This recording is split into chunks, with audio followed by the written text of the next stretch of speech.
This is the plaintiff, Marcia Joyce. She says they bought a class textbook for their son at the defendant's store, and turns out his friend had the same one and gave it to him. When they brought the brand new shrink-wrapped book back to the store, they were shocked. The defendant wouldn't take it back and refund their money. So she's suing for the $80.85 she spent.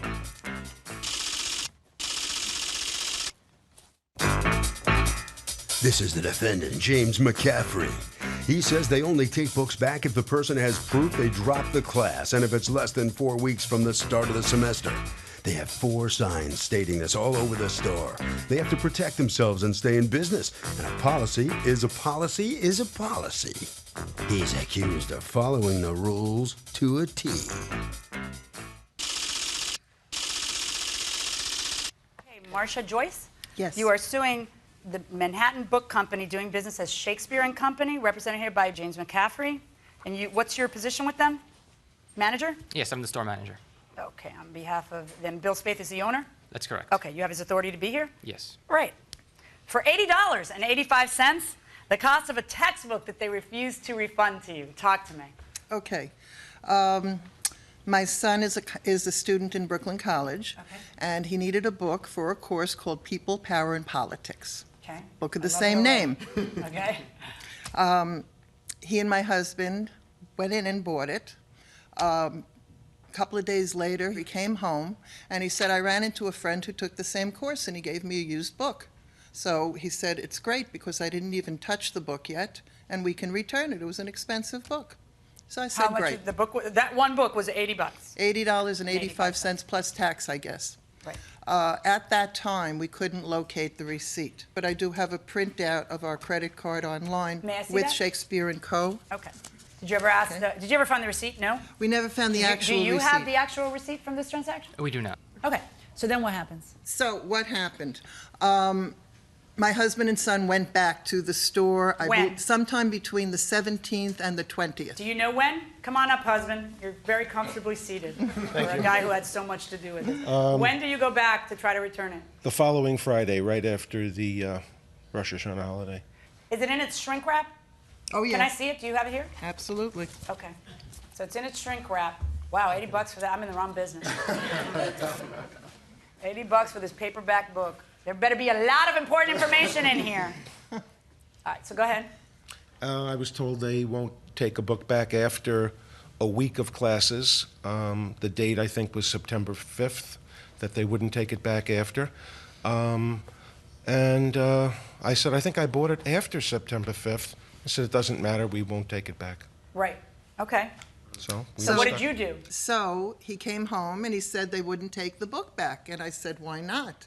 And he said, they cited policy. So I said, give me the book.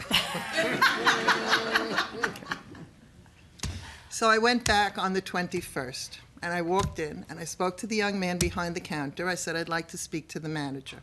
He said, what's the problem? Maybe I can help you with it. I said, I really think I need to speak to the manager. And he said, well, I serve as the manager here. So I told him the story. And he said, well, policy is that we accept no returns after September 5th unless you've dropped the class. Has your son dropped the class? I said, no, my son hasn't dropped the class. I told you he got a different book. And he said, well, that's policy. I said, you know, I really can't accept that, so that's why I'm going to need to speak to somebody who has a bit more authority than you do. He said, well... She needs someone with authority to give her the answer she wants. Well, more or less. Well, don't you understand? All right. More or less. I didn't speak to this fella. I didn't speak. I was at the Brooklyn location. Okay. Okay. So I said, well, what is the reason for this policy? He said, the reason for the policy is that people don't use our store as a lending library. I said, shrink wrap. It is in shrink wrap. It hasn't been opened. So the reason for that policy is invalid. Well, it's still the policy. He went on the computer and he said, anyway, we're not going to be, the school is not going to be using this book next term. So we definitely won't take it back. I said, you know what? I don't see that as my problem. Okay? I need to speak to somebody with more authority than you. He said, there's nobody here with more authority. I said, then how about the owner of the store? Well, he never comes in here, but sometimes he pops into the 23rd Street store. I said, please call the 23rd Street store. I really don't want to leave here today with the book. And I want an answer, I want a definite answer that... But you got a definite answer. Well, you want your definite answer. You want the answer that you want to hear. I love it. You have no idea how much I appreciate a woman who's more neurotic than I am. There is nothing I love more than someone with more tenacity than what I have. Well, it's that just, I certainly it's a have. thing of beauty, you know? Go ahead, so go on, go on. Wait. So, you might want to take a seat. No, I'm just kidding. Go ahead. So I get on the phone. A fella answers the phone at the 23rd Street store. I'd like to speak to the owner. By this time, I had his name, Mr. Spath. So this fella says, well, I'm Louie, and I'm the manager of this store. Why don't you tell me what the story is? So I go through the whole thing again, and once again, he cites policy, and he said, well, you know, unless you drop the course. I said, that's not the issue. The book is in shrink wrap. It hasn't been used as a lending library, and I really feel it's less than 30 days. Why is this not being done? You'd like their policy to be within 30 days you can get your full money. With that, well, you know, that's usual. You think that's what their policy should be? That's usual. I mean, you know, I'm a shopper for a long time, and I've dealt with lots of policies. I bet you could return used toilet paper. Judge, I bet you could, and this is a challenge. It's a throwdown. You've been served here. I only fight for what I believe is fair. Okay, go on. I really do. You know what? We need you in the fight against cancer, okay? That's where we need you, not the fight against people power and politics and an $80 book return at Shakespeare and Company. I fight that too. Go ahead. Go ahead. So I said, do me a favor. I don't want to leave here with this book today. I'm going to wait. Please give him the message when he pops in. Here's my cell phone number. I'm waiting, okay? So hung up the phone. I'm standing and waiting. I walked around the store. I picked up a book that looked interesting, walked over to the counter and started reading it. At the counter? At the counter. To make yourself a total nuisance. Out of the way. Okay. All right. So, okay. I wait a half hour and I call back and I ask to speak to Louie. Louie, did Mr. Spath come in yet? Well, he did, but I can't be responsible for him calling you. I said, I totally understand that. But please remind him that I am a customer and, you know, a little courtesy, please. I'm waiting here. And I stood and I read my biography of Roald Dahl, and I waited and I waited and I waited, and another half hour passed, and I called back again. And this time, this was, I think, the third phone call, and a young lady answers. And I said, I'd like to speak to Mr. Spath. So she pauses, and she says, who's calling? And I said, it's Marcia Joyce. I've spoken to Louie twice, and I'm waiting to speak to Mr. Spath. And she says, is this about the book? And I said, are you in the Manhattan store while this is going on? No, I work in the Brooklyn store. Oh, you work I in was the Brooklyn present while she was in the store. So you're in the Brooklyn store while this is going on. Are you behind That's the correct. counter or no? Yes, I'm behind the counter. Are you watching this whole thing? I was aware of it. We have a lot of things to do. Were you all especially running at back and September. talking about it or no? No, we had a lot of things to do. It's our busiest time of It's the not year. as funny to you as it is to me? No. No? I'm sorry. Okay. All right, so go ahead. Is this about the book? So, is it about the book? I said, yes, it is. And she said something like, well, you've already gotten your answer. Right. And I said, I know I've gotten an answer from Louie, but I still would like to speak to Mr. Spath. And she said to me, good luck with that, and hung up. Okay, talk to me. And welcome back to the People's Court. Harvey Levin here. So this mother wants to get money back for her son. Does she get it back for the book? No. Why? Because you should have taken it back that same day, not realized it 2 days later. Contract's Well, not with her. what? The contract is not Well, with her. but it doesn't really matter. My point is, if you go into a store and you buy a book and you don't need a book and it's still in shrink wrap, do you get your money back? No, you don't. Why? Because if it's posted up there that you can't return, Yeah, but it's a brand new book they can resell. regardless, their policy is posted. I would argue with you till the sun goes down. And I'll argue to you when the moon come up. But here's the thing. I actually agree with you. Going inside the courtroom. Well, we make our return policy extremely clear to all of our customers in advance. It's printed on every receipt, on every... Do you have a sample receipt for me? Yes, I do. Okay. It is also printed on every bookmark, and we issue a bookmark with every sale. Okay, hold on. Let me see the bookmark too. Sure. Okay, what this is last day to return textbooks. This is a textbook. Yes.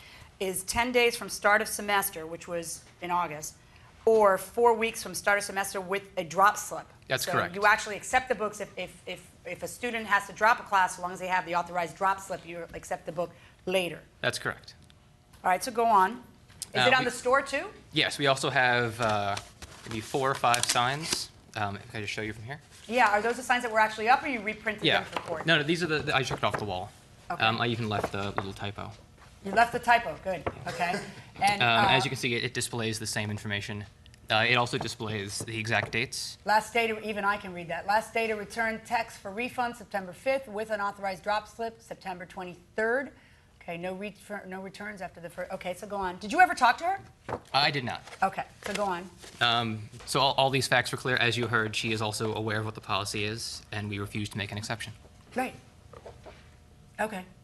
Well, as far as I'm concerned, if you're a manager, and certainly if you're an owner, you have the ability to override policy. Yes! Judge. Yes! What if I yes, walked in? you have the ability to override policy, will you?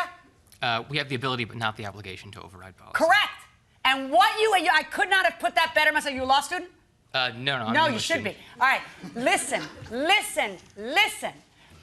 People like you, I love you. Let me just tell you. People like you and I, we get very far because we just don't take no for an answer. But sometimes the answer's no.